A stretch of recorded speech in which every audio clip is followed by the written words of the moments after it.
J'ai monté ça et j'ai galéré pour faire ça. À l'aide.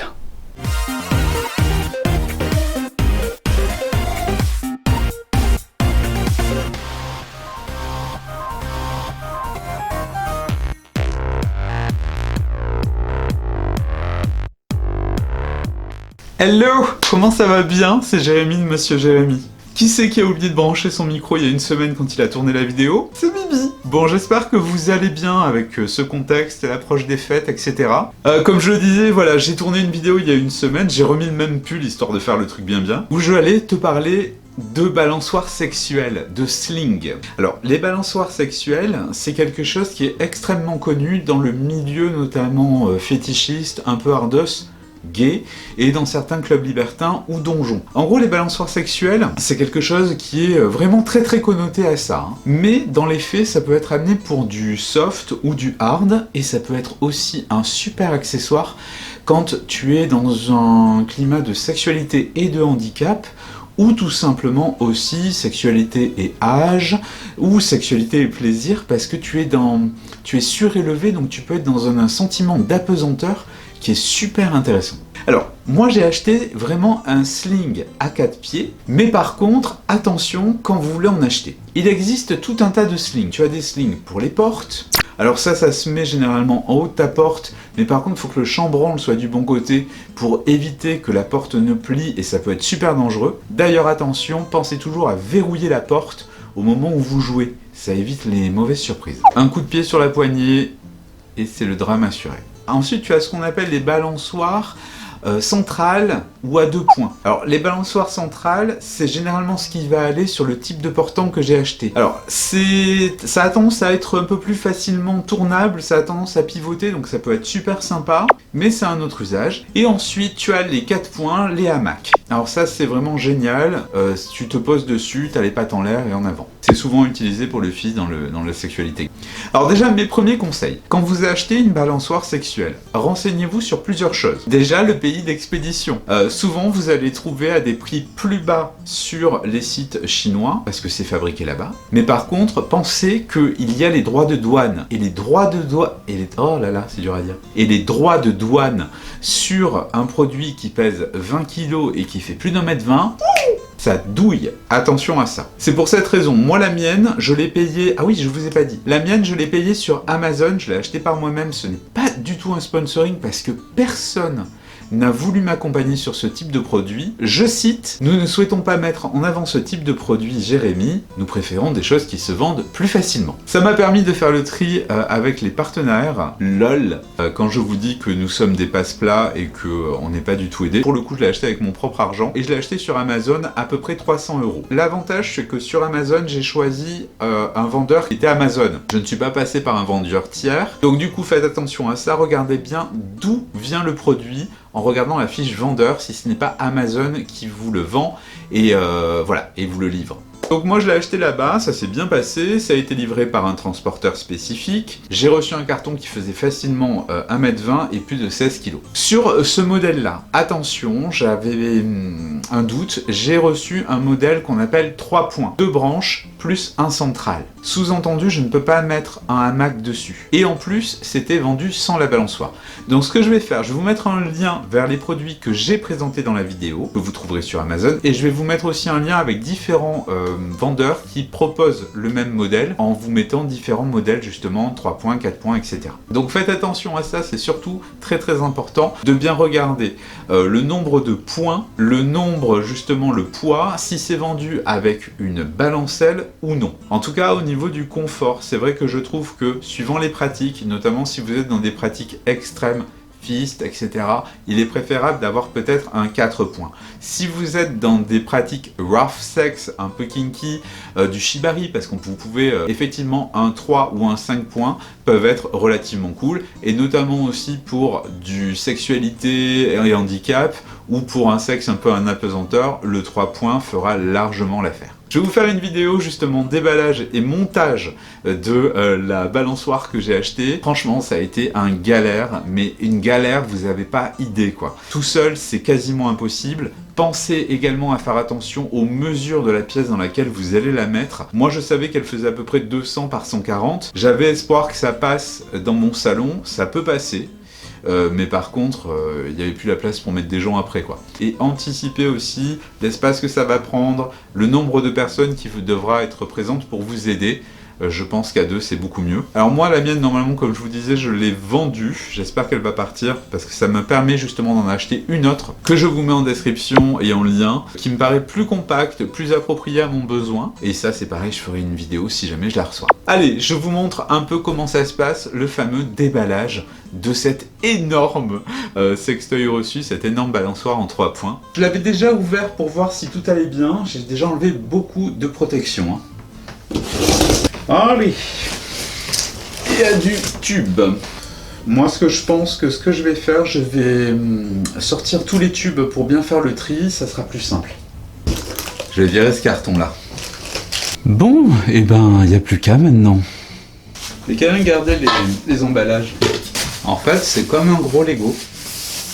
Bon, première astuce, on va faire comme pour les meubles Ikea, on va tout regrouper, chaque pièce identique ensemble.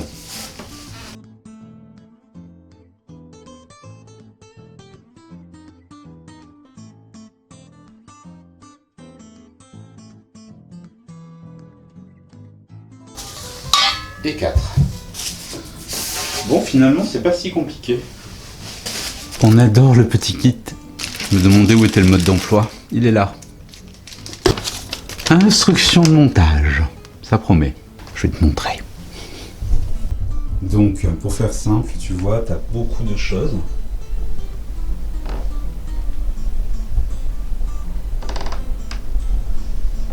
On va y arriver.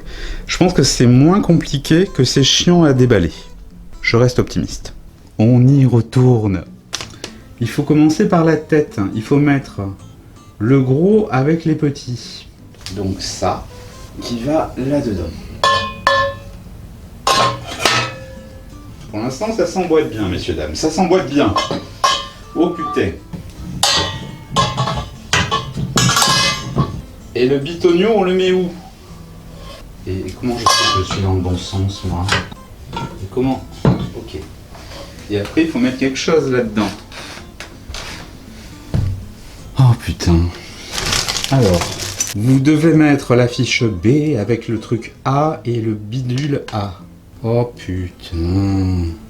Et c'est quoi la B? Ah, la B, c'est la grosse. Non. La B, c'est la grosse. Ça doit être ça. C'est surprenant. Ok. C'est pour éviter que ça bouge. En fait, c'est ça. Je pense qu'une fois que tu as mis les choses, t'as plus qu'à desserrer pour le démonter. Ça ira beaucoup plus vite. Donc j'ai fait mon araignée. Ensuite, je fais quoi? On met ça dans ça. Et donc ça fait juste 3 mètres de long, quoi. Pour l'instant, c'est assez simple, mine de rien. Ça va être moins marrant tout à l'heure, mais je sens que c'est marrant pour l'instant. Pour l'instant, ça va.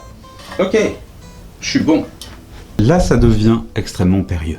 Je dois mettre, putain c'est lourd, ceci au bout d'une tige. J'adore ma vie. Moi, je serais d'humeur de dire que ça va jamais rentrer. Mon appart est trop petit. Comment c'est possible? Oh putain de merde. Oh putain. J'arrive. Oh con, j'y arrive. Et ça c'est moins beau. Mais il faut être cardante dans ce truc pour faire ça. Ouh. Je me suis bien haut. Et comment je fais pour aller en bas maintenant? J'ai peur. Je redescends. Bon, attends, je vais descendre. J'ai peur. Je sais pas comment on fait. Moi je pense qu'il faut être plusieurs, hein. Ou alors faut le faire en 2 fois peut-être. Tu m'étonnes que personne veuille le vendre ce machin. Putain. Oh putain. Alors attends. Ah, j'y suis arrivé. Ça prend forme, ça prend forme. Oh putain de merde. Oh con. Oh putain, j'ai bougé. Alors attends. Attendez. Pourquoi j'ai fait ça tout seul? Il faut être en couple pour faire ça, putain. Attendez. Ah ben, je fais le pied. Et comment on fait maintenant? Oh putain. Ah, bon, alors attendez. Et si je le penchais dans l'autre sens? Je vais faire une connerie. Ça tient? Là, c'est quelque chose. Hein. On va essayer la dernière. Alors, j'ai pas mis les vis, j'ai peut-être déconné. C'est peut-être pour ça, en fait, que c'était pas une très très bonne idée. Oh putain, j'ai merdé. Il y a un truc qui s'est passé. Alors bon ou mauvais, on sait pas. Mais il s'est passé quelque chose. Oh non, je n'aime pas la tournure que cela prend. Je n'aime pas du tout, j'ai dit. Ah, on va faire différemment.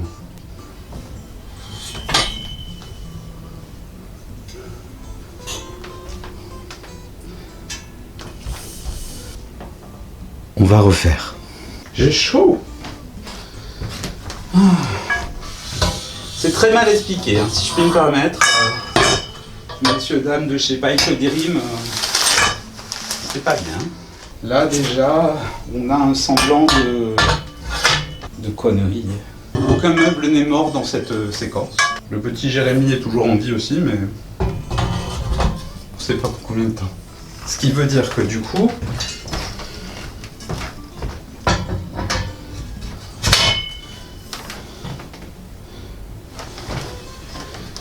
ah.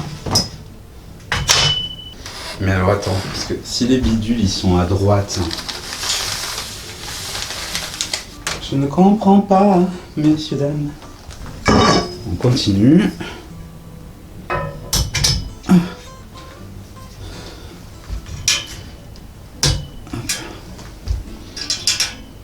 Bon, on va quand même sécuriser le bas. Bon, maintenant, on va réessayer dans l'autre sens. En espérant que ça se passe bien, quoi. Ah. Bon. Et ben, à première vue, déjà ça passe.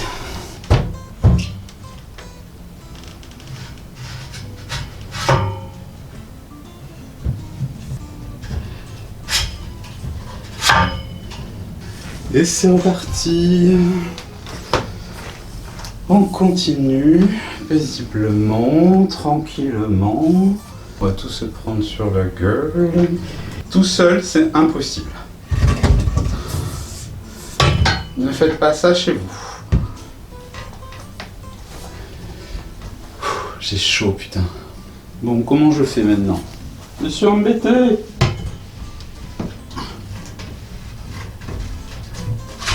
Ah. Voilà. Ok, c'est assez stable, première vue.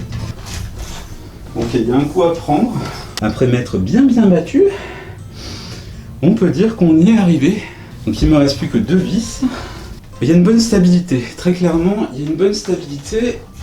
Tu vois? Jérémy acrobate. Tu vois, moi je fais 1m75, je vais mesurer quand même. Il est censé être possible de la mettre au-dessus d'un lit qui est... à mon sens, un truc assez pratique. On va mesurer. C'est ça. En bas, ça fait... En bas, ça fait à peu près 150 de large. Les dimensions sont donc les bonnes. Quant à la hauteur, on est sur du 190 en haut. Donc effectivement, si tu as un lit dessous, il faudra plutôt que ce soit un futon ou un truc très bas, ou maximum à 30 cm de hauteur pour que ça passe en 140. Mais bon, autrement, on y est, quoi. J'ai chaud. Je vais essayer de trouver, j'avais acheté quelque chose exprès pour mettre dessus. La grosse connerie, on t'offre un espèce de masque qui ne sert à rien, mais pas de balançoire qui va dessus. Du coup, j'en ai acheté une pas chère sur Amazon également. Allez, on est parti. Donc j'ai pris ça. Comment ça marche, putain? Donc là, je me retrouve avec ça, et j'en fais quoi après? On est d'accord que c'est quand même la vidéo la plus périlleuse de ma chaîne. Et là, voilà. Bon, pour te montrer, donc tu vois, là tu as quand même toutes les attaches. Ensuite, tu peux mettre ta balançoire, tes pieds. Ça tient plutôt bien. Non, ça va, c'est plutôt bien, c'est plutôt cool.